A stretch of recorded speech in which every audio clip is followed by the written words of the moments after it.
This video is going to go through how to use your MyMathLab materials, how to access those, and do the course assignments. So when you're in the Blackboard course, you can get to MyMathLab through any of the links within the learning modules. There's links for the e-text and for the assignments, or simply by clicking on MyMathLab here on the left. When you click on MyMathLab here on the left, you'll see this screen and you can navigate to all your assignments or the course home or any of these other extra links here that you see. My suggestion is to go to the course home, and it's going to take you right to a page that looks like this. You'll see your calendar, and if you scroll down, you'll see any upcoming assignments, current assignments. You can also see past due assignments here as well, and completed assignments. For the sake of this video, I just made a couple of the assignments available and just have a random due date here. Obviously, when you do this for yourself, you'll see the correct due dates for your assignments. So this is just for example purposes here with the due dates, and you can see how it looks. Over on the side here, if you're in the course home, you can see these extra navigation links. I just want to show you a couple of them real quick, and then we'll go into the assignments. So first off is the e-text. You can navigate to particular chapters and sections. If you don't want to go through those links directly in the learning modules, this would be a way to get to your e-text, which is important for the learning part of the course. So say, for example, you're starting at the beginning, we're in section 1.1. You can watch the videos that go with it. You can open the e-text, or you can do practice problems in the study plan. So these would be what you need to do before doing the assignments each week. That is the learning part of the course instead of being in the classroom. So in the online class, you're doing these things on your own and working those things along with the PowerPoints. I showed a little bit more about the e-text in the videos within the course intro video, so I'm not going to fully go into those. Don't worry too much about the student gradebook in here, because this will only show your scores for your MyMathLab assignments. It will not be weighted correctly, and it'll not be including all of the assignments for the course. So you need to use your Blackboard gradebook for an accurate grade on there. You can also get to your materials by going to the video and resource library link over here, and you will see that there is a way to pick particular sections here. You can pick a certain chapter and a certain section, and I like to just do select all for the media, and you can see everything that's available in terms of learning aids for that particular section. So you might see the PowerPoint, maybe some interactive things. You have the link to the textbook. You have your videos as well. So one is the video that you see at the beginning of the section that you are supposed to do with each unit that we cover, or each section that we cover. And then there's more specific example videos here as well, if you need a little bit of help with a particular topic. So definitely use all those resources. Another resource you might want to use is the study plan. The study plan are extra practice problems. So in the study plan, you can go into the all chapters here, and then it might just go to that recommendations page like you saw briefly there. But if you go to the all chapters, you can pick a particular topic that you want to do extra practice problems on. So say, for example, we're working in chapter 5 and you're having a little bit of trouble with prime factorization. You can click on that section and then find the topic that you want to cover. Okay, prime factorization, that's what I need some extra help with. You can click on those and it'll take you to some extra practice problems. So those don't count for any particular assignment. You can just do as many of those as you need to, just as extra practice problems, and all the different help tools will be available, and you can do the problems as many times as you need to, just like the regular homework assignments that you're going to see in a moment. But these aren't for any particular credit, just extra practice on any topics that you want to practice. Really great to do before an upcoming exam if there's particular topics that you need a little more help with. So finally, the most important part of MyMathLab, other than your learning materials and the e-text, is the assignments section. So you can click on assignments here on the left. You can use the assignment links within the learning modules, or on that home course page I showed you the assignments. Again, this is just for example purposes. So you're going to see maybe different assignments here, but I just wanted to show you what it looks like. You're going to see due dates. So pay attention to the due date. And usually it's going to be at the end of the day, but just keep an eye on that. Make sure you have completed the assignment by the due date. If it is completed after the due date, it may be worth reduced credit or no credit at all. So please pay attention to the due dates in order to make sure you're getting maximum credit. Get that done before the due date and due time in order to get full credit for the homework. Okay. To enter a homework, you're just going to click one of them. Let me go back for 1 second. I just want to show you there's no time limit or attempts limit. And here you'll be able to see your score after you complete them. The only like limits in terms of attempts and time limit is just to have it completed by the due date. Okay. All right, so when you click on an assignment, you'll see all the questions here. The numbers that are next to it are the points that each question is worth. Question that has more parts or is a little bit longer is going to be worth more points. You can click on any question to open up the assignment. If it's not opening correctly, try making sure that your pop-ups are not blocked, because it will come up in a pop-up window. Okay. When you are in the homework screens, your job is going to be to either click on a multiple choice or click on an answer box and type in your answer. When you click on an answer box, there'll be these additional tools on the bottom in case you need to enter a fraction, an exponent, something like that. Okay. So those tools are there for you. All right, so you are going to get 3 tries to get a question correct. Let me see if I can find a 1-point question just to make it a little bit quicker.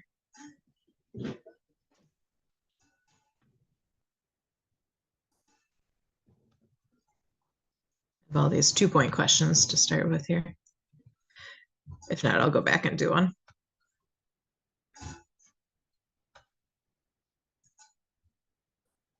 All right, we'll just do one of these 2-point questions because these aren't too bad anyway.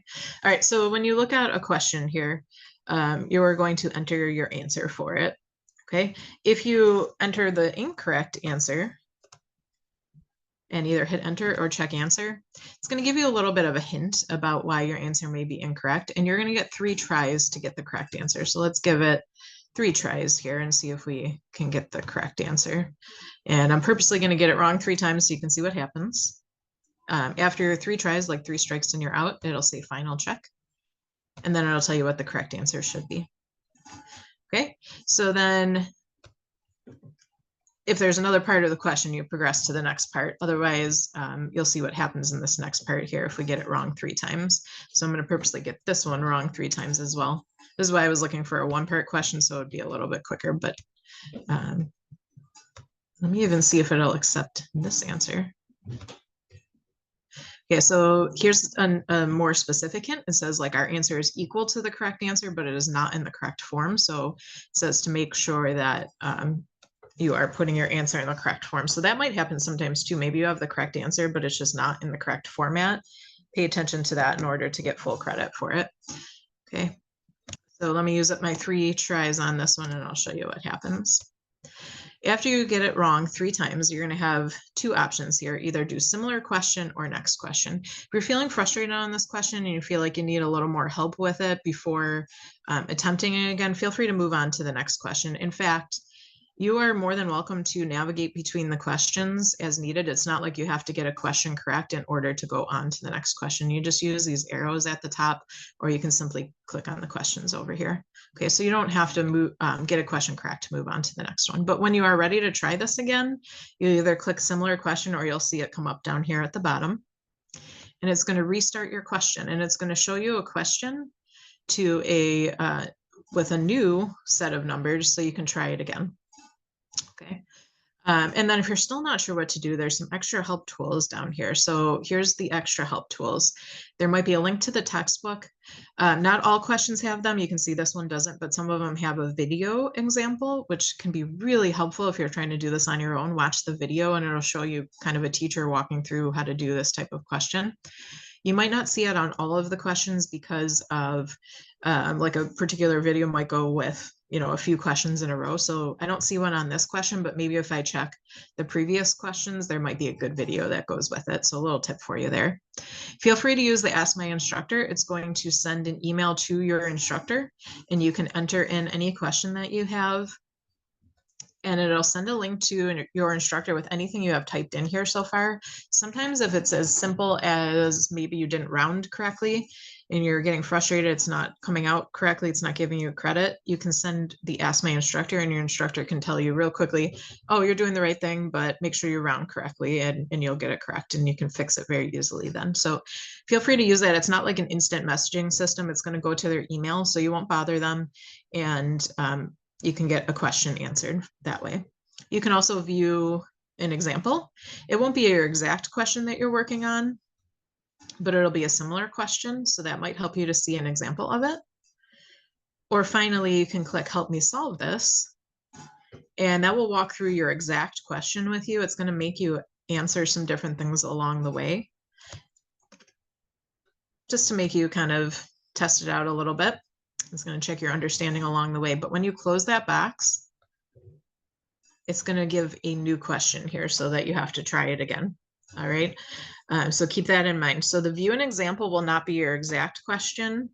It'll just be one like it, and it'll keep your same question here when you close out of it. If you do the Help Me Solve This, it will do your exact question, but after you close that box, it'll make you restart with a new set of numbers. Okay. Just side note, that's a tricky way to restart the question. If you're working on a multiple part question and you just want to start back at the beginning before you go all the way through it to get the similar question, just open and close the Help Me Solve This, and it'll restart your question for you. Do keep in mind, again, it'll give you new numbers, but that's what you're trying to do. You're trying to get a new set so you can retry it. Okay, so right now I have a red X for this question showing that I had it incorrect. This time I'm going to get the question correct. So this will be 2 to the 15th power, which I don't know off the top of my head. So let me just work out the number real quick. You would use your calculator for something like this. And we'll put our answer in here and see if we can get it correct. Okay, so when you get it correct, it'll say, excellent, well done, good job, something like that, and it'll give you credit for it. And if it's a multiple part question, you move on, see if you can answer the other part correct. And when you do, that green or that red X that you had will now change to a green check mark. You've got it correct, and you've got 2 points scored. So you're up to a 5.13% on your assignment. That doesn't mean your final score. That just means what you have done so far. So don't worry about that. As you go through the questions, those numbers will go up as you go through them. You don't have to use the save button over here unless you're in the middle of a multi-part question. Every time you hit enter to check an answer, it's going to automatically save your work. So the next time I come into this assignment, I can close out of it here. I can see that I have that question done. And when I go back into this assignment by clicking any of the questions, that question will remain correct. Okay, so it doesn't go away. You can work on these assignments literally just minutes at a time, little by little. You don't have to complete them all at once.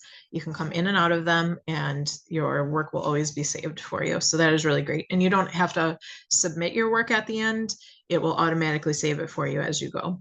Just to be aware, it might pull your incomplete score over to Blackboard. It's just an auto update that updates every once in a while. Don't panic about that. Obviously, if you're in the middle of an assignment and it's not due yet, that will not be your final score. It just pulls them over every so often. Okay. All right. So you have up until the due date and time to complete the assignment. So you can get 100% on every assignment in this course, and that should be your goal. The only way that you wouldn't get 100% is if you don't take the time to redo the questions. As long as you take the time to do the similar questions like I just showed you, when you get it incorrect, then you can go back in and correct everything and get 100% for that question, even if you had it wrong previously. It doesn't matter how many times you attempted the question, you get 100% when you finally get it correct. Okay. The other thing that might keep you from getting 100% on the homeworks is if you just run out of time to do it. So please pay attention to your due date and due time. As if it's not done by that time, then you will either have reduced credit when you get a question correct or no credit if it's more than a week past due. All right. So obviously that can affect getting 100% on the homeworks if you're just not completing them on time. But if you're completing them by the due date and due time, you can always get 100% on every homework, which is amazing. That's an easy way to do well in the class, and getting the questions correct or redoing them until you get them correct is a great way to learn the material and to study and to make sure that you understand everything. So then you'll also do well on the corresponding exams and you'll be learning the material. So it's a really great feature. It's helpful to get that instant feedback instead of having to wait for your teacher to get back to you with questions. Okay. Give yourself plenty of time to do them. You never know what you'll run into, even if you're thinking, okay, this assignment's going to be really easy. I can just wait until Sunday to do it. Something comes up and all of a sudden you don't have time to do the assignment, or it's actually harder than you thought and you need to ask some questions and get some help from your instructor.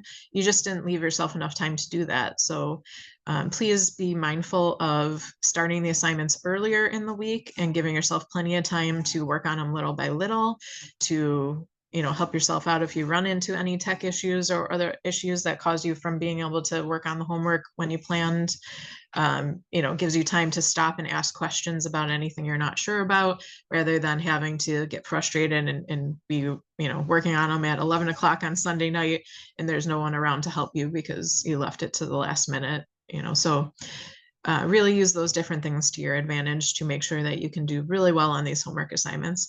And one last thing, if it's a little bit hidden here, if you click on the settings, you can print these assignments. So I know it's an online course, but if you prefer to have a paper version of this for some reason, you just are going to go somewhere where you don't have maybe, a computer or internet to use at the time and you want to work on your assignment, please feel free to print it. You can print a single question or the entire homework assignment, work it on paper, and then you just have to come back into the online assignment at some point before it's due to enter your answers in order to get credit for it. So you can't turn in the paper copy, but if you do it on paper, then you're just coming in here to quickly type in your answers, and that should make it a little bit quicker. Okay, your questions will not change. They will be the same as when you printed them out. The only thing that changes your question is if you use the help me solve this or similar question. You use up your tries and you do similar question. Those things will give you different versions of the questions, but otherwise everything will stay the same when you come in and out of the homework or you print it, things like that. Keep in mind your questions will also be slightly different from other people taking the class because of the fact that it auto generates the questions and lets you retry them. Everybody gets slightly different versions of the questions as well, including on exams and things like that. So you will not have the same assignments or same exam questions as anybody else taking the class. I think those are the main things I wanted to go through here. Of course, as you are taking the course and working through the assignments, if you come up with any other questions that you have, reach out to your instructor. They can definitely help you with any of those things in navigating this program and finding the resources you need, and of course, questions on the material and content as well. But hopefully this program makes it really nice and easy to learn everything, to practice, to do well on your assignments. And it's pretty easy to navigate overall. So I hope you have a good experience with it. That concludes this video on going through your MyMathLab assignments and the different features that are available. Good luck with those assignments and with the Math 101 course.